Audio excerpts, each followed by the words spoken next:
not interested.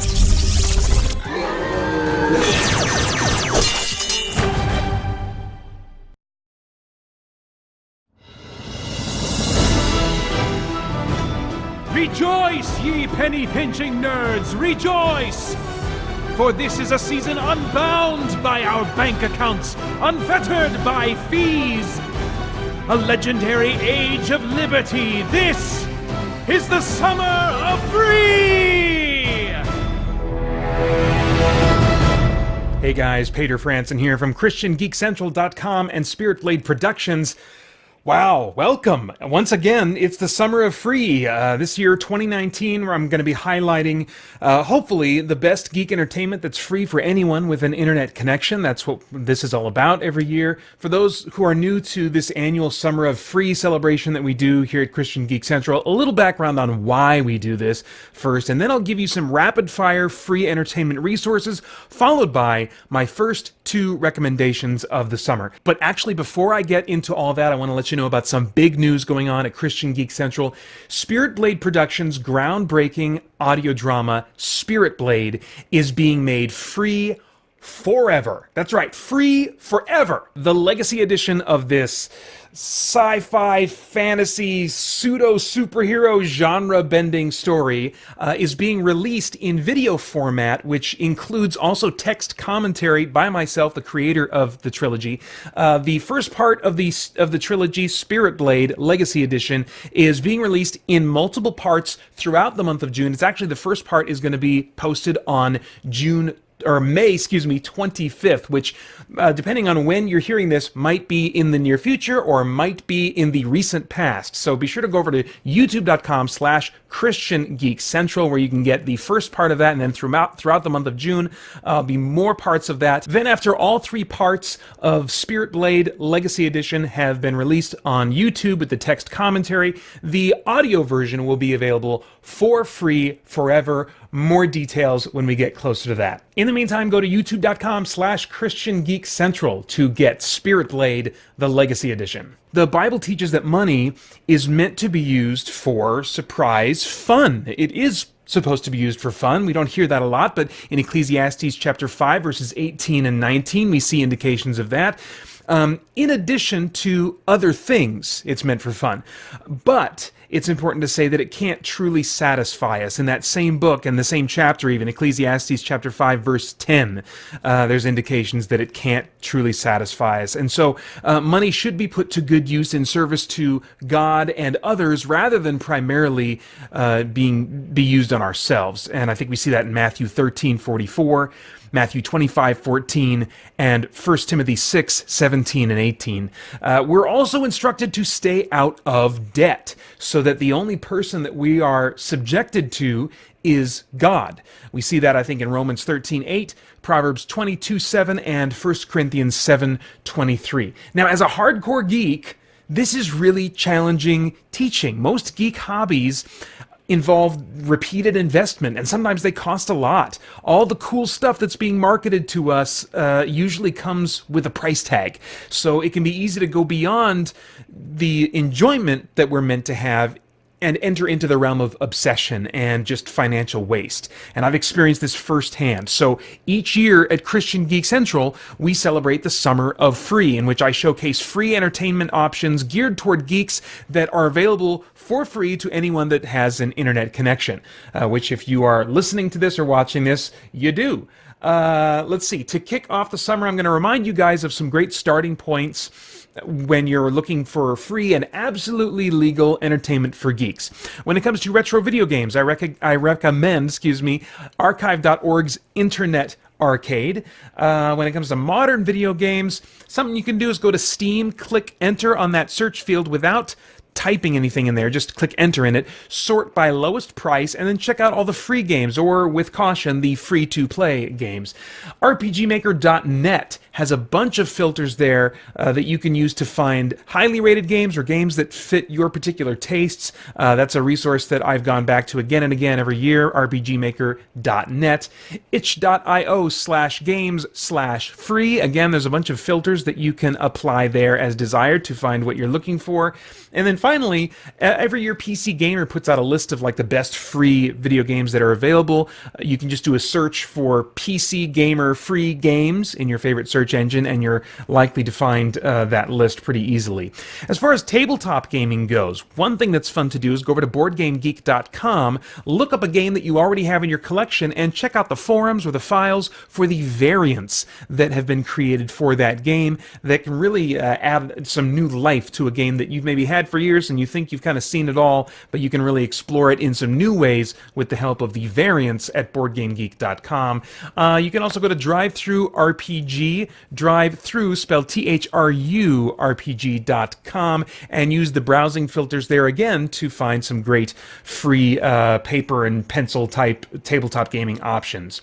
When it comes to anime, the two sites I'd recommend would be Crunchyroll.com and then also Funimation.com. Funimation.com. By the way, right now you can watch the really highly celebrated anime series Cowboy Bebop over at Funimation.com, and that's also being discussed by our friends over at the Retro Rewind podcast as we're partnering with them, once again linking arms to celebrate the summer of free. They're going to be talking about Cowboy Bebop and what they think of it on the May 29th episode of the Retro Rewind podcast. You can check that out over at retrorewindpodcast.com. As far as movies and TV, the three sites I would point you to would be first Vudu.com, VUDU.com, select free in the main navigation. Bunch of great options there. SonyCrackle.com would be another place to go. And then finally, Tubi TV. That's TUBI TV.com. All right, so that was some rapid fire stuff. Now let's zoom in a little bit and give you 2019's first summer of free recommendations. I'm doing things a little differently this year. Each installment of the 2019 Summer of Free is going to offer something for both geek movie lovers and geek video game fans. Only this year, since I feel like in the past years, combined, I've covered most of what I think personally are the best free games that are available out there. I've kind of caught up to a lot of what's available. So this year I'm going to be recommending video game themed documentaries for the video game fan. Now, if that word sounds boring, don't switch me off. Think again, please. There are really some great real world stories behind the creations of your favorite nerdy games. So stay tuned. But first I want to recommend the movie Pride and Prejudice and Zombies, which you can watch over at SonyCrackle.com. Here to share a few abbreviated thoughts on the film are time-traveling Peter and Holly Franson, joining us now from the year 2016. In the, I want to say like the 1800s in England, there's like all the aristocratic class social struggles going on, people trying to kind of make their way and get a name for themselves in society and marry well and all that kind of crap. And but in the midst of that, in the last like 100 years, a zombie plague has broken out in England, and so they're having to kind of adjust their way of life, and the skills and attributes that are valued in a young potential bride have changed, and so they're not focusing on the same elements of refinement as they might normally. Instead, they're having to train in martial arts and weaponry and stuff like that. And so it's this it's the class struggle and trying to marry well and all that kind of stuff is still going on, but at the same time they're trying to deal with this whole zombie outbreak. And in the midst of that, you have Elizabeth Bennet, who is her mother wants her to marry well because they're basically not going to be able to keep hold of the family fortune once her father passes away. And then you've got her sisters that are also trying to marry well, but the main focus is on Elizabeth. And then you've got, I think his first name is William Darcy, or Mr. Darcy as he's most often called, who is part of the military trying to fight off the zombies. And he's just very grumpy, grumbly man and seems to be, very prideful and meddling where he shouldn't and stuff. And so we're just kind of watching this relationship that's based largely on misunderstanding kind of unfold between Mr. Darcy and Elizabeth. This is a weird experience because it does have zombies in it, and it's got lots of cool elements of zombie movies, and there's definitely lots of action that kind of breaks up the relationship class struggle drama that's going on, but it's largely, I think, more about the drama side of things. If I were to kind of describe it a little bit differently, I would say this is a movie that a Pride and Prejudice fan takes a zombie fan to so that they will stomach and sit through Pride and Prejudice. It is not, I don't think, a zombie movie that a zombie fan takes a Pride and Prejudice fan to so that they will sit through a zombie movie. I think that the story hangs a lot more on the relationship drama than it does on the impending zombie threat. The cast I thought was really pretty solid. I'm used to seeing kind of the A&E version of Pride and Prejudice, and those characters I think are more extreme in kind of like their behavior, with the exception of maybe Parson Collins. I thought that Matt Smith did a great job as Mr. Collins in this one, and I would rank his performance right up there with the guy, the greasy-haired dude who does him in the A&E special. He was great comic relief. So he was kind of like the standout for me. The rest of the people are all kind of fairly subdued and stuff like that, So it's not like really varied in terms of volume and range of performances. But I thought for what they were doing, they all brought a nice, prim and proper subtlety, to the whole thing, in both the serious and the humorous moments. The stunts and visuals, they were great. I mean, it's a zombie movie, so I mean, I don't think that the standard is super high there, but I really enjoyed what they did. I enjoyed the deaths of zombies, and kind of, they were, fitfully gruesome and stuff like that. Sometimes shocking and surprising and made me jump, and there's some great head explosions. A couple of them that just like made me kind of jump. They were so sudden and took me off guard. So I thought, like, as far as like that stuff goes, it was enjoyable. So anyway, those are my basic thoughts. Now I want to bring on my wife, Holly. Be nice, Internet, because she's shy, and it took a lot of convincing to get her to do this. She doesn't like talking on the phone, and certainly not on camera. But she is a Pride and Prejudice fan. What's your background with Pride and Prejudice? Is it more with the book or with the classic A&E TV series? It is mostly based on the A&E series. Okay. I've only read the book once. Okay. And that was because I loved the A&E movie so much. And how often do you watch that A&E series all the way through? Probably about once a year. Yeah, and as it happens, you didn't even know this movie was coming out, but you just watched through it about a week ago, the whole thing. Mm-hmm. So what was your general reaction? I mean, you knew the title, so you knew kind of what you were in for, and you're not like a zombie fan in particular. What was your general reaction to the experience? It was kind of fun. Yeah? Yeah. I love how they kind of stuck with the Pride and Prejudice story, but the things that changed because of the zombiness of it, for the most part, needed to change in the story, so to make that zombie part make sense. Okay. So what changes come to mind that are either just interesting to you or that were funny because of how they, changed the original story? Well, just that the women they were all warriors, and you could tell they grew up being trained to fight, and instead of being all about, I think. Sorry if I give spoilers. I don't know. That's okay. Minor spoilers. I mean, as long as you don't give away like the ending and like who lives and dies, we're good. Yeah. Okay. I'm like, I don't know how not to, and I don't know exactly what a spoiler is. So. Yeah, that's okay. All right, good. Like the opening scene with the Bennets, how they're all sitting around in their sitting room or whatever, and they're all cleaning their weapons. Yeah. Instead of doing embroidery or redoing their bonnets, and so that's just kind of fun. Like that's their world now. And, yeah. So things like that, I think. What was kept that you think was important and that was kind of part of like the Pride and Prejudice? It's kind of scratched that Pride and Prejudice itch for you that you enjoy from the A&E series, maybe, that was retained in this. Just the whole time period of it being, I think it's the early 1800s. I don't know for sure. Yeah, I'm not sure either. But just the way they speak and their prim and properness, as far as interacting with each other, and just trying to figure out what's going on there between each other, and because of how they don't just let it go all out there, in their speech, they say what's proper, and so I just liked that carried on through. So what was maybe lost or changed that was kind of like unnecessary, or that you felt like, they didn't have to do that or lose that or whatever?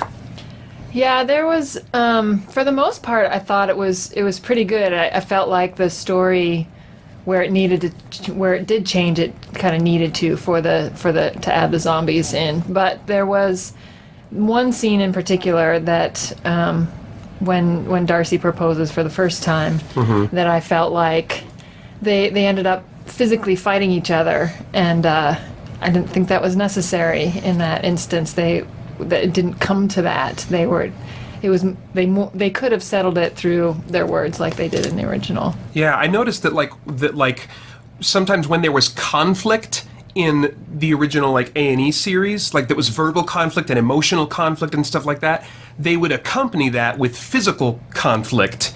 When she's arguing with her sisters, they're also training, and fighting each other physically, and then with Lady Catherine de Bourgh, there's kind of like a violent exchange in connection with her last encounter with that character. Yeah. If there's someone that's a fan of Pride and Prejudice, and someone's saying, hey, you want to go see this with me, and they can maybe handle some gore, but they don't go seeking that kind of thing out, would you say this is worth a try, or would you say, the zombie stuff is going to be a bit, over the top? So, what would your how would you recommend it, with hesitation or qualifiers, or what would you? I think it's fun. Yeah. I think I am not about zombie movies. I don't want to go to a movie to really just be scared all the time, or wonder what's going to happen, or too much gore. Yeah. But this was, I felt like there were some jumpy moments, but it was much more, like you said, about the Pride and Prejudice story, and with a little different, obviously, added horror to it, but it was more about the story of Pride and Prejudice and the relationships in that story. And so if you go to it allowing the story's going to change because of the world they now live in, and just let them have some fun with that, and make those changes, I think it's just kind of fun to watch. Yeah. So cool. I would recommend it. Cool. Yeah. Okay. Thank you. You're free. You can run away. Again, Pride and Prejudice and Zombies is available to watch for free over at sonycrackle.com. Now moving on to my first video game documentary recommendation. Man, I've been just itching to talk about this, and that's The Road to Eternity. This is a feature-length, wonderfully produced, popcorn-worthy underdog story for video game fans. Obsidian Entertainment is a hot property right now. They were recently acquired by Microsoft to become a first-party developer for them. This year, they will release the highly anticipated RPG The Outer Worlds, but they weren't always doing this well. They were once known as kind of the company that companies would outsource their sequels to. They did Neverwinter Nights 2, they did Star Wars Knights of the Old Republic 2, and they did Fallout New Vegas. Games that have passionate cult followings, but that were also buggy or even incomplete on their release. After several failed releases and a canceled title that really hurt them a lot, Obsidian had to downsize immensely. They placed their last hope on a Kickstarter project to finally develop a property of their own creation that played to the strengths of their classic RPG heritage, banking on the hope that enough players would still want to play the kind of old-school D&D inspired game that they really loved to make. This is such a can-do story, including a great segment where they used any staff they could find to create an orchestra and a choir for the trailer music that was going to be promoting this project. project. They recorded it in the lobby of their offices, like at midnight when no one was around. They just kind of took a survey. It was like, hey, who knows how to play musical instruments? Who knows who can sing and has some singing in their background? They just cobbled together this orchestra and really polished it up as best they could. Recorded it in the lobby, and oh man, it's really, these guys were just up against the wall, and they did everything they could to make this project come together with really their careers on the line, their paychecks, their livelihood on the line here, you know. Even knowing how this one ends, it's so well produced that I've watched it multiple times. If you're a fan of old PC RPGs like, say, Baldur's Gate 1 and 2, or the Icewind Dale games, which were produced by members who later formed Obsidian, then I highly recommend this documentary. Although be warned, you know, as a fan of those types of games, you may want to buy Pillars of Eternity after watching this documentary. But, you know, even if you're just a fan of video games in general, or you're not maybe a video game fan, but you like classic tabletop D&D, I think you're going to find reasons to invest in the story of Obsidian as they were making Pillars of Eternity, and I think you're going to find reasons to root for them to win while you watch. You can watch The Road to Eternity at Obsidian's YouTube channel right now, and I highly recommend it. All right, that's it for this round. In a few weeks, I'll be back with another set of great movie and video game documentary recommendations. Thanks, and stay tuned for more of Christian Geek Central's Summer of Free 2019. And for all the videos from previous celebrations, be sure to check out our Summer of Free playlist on youtube.com/ChristianGeekCentral. I got the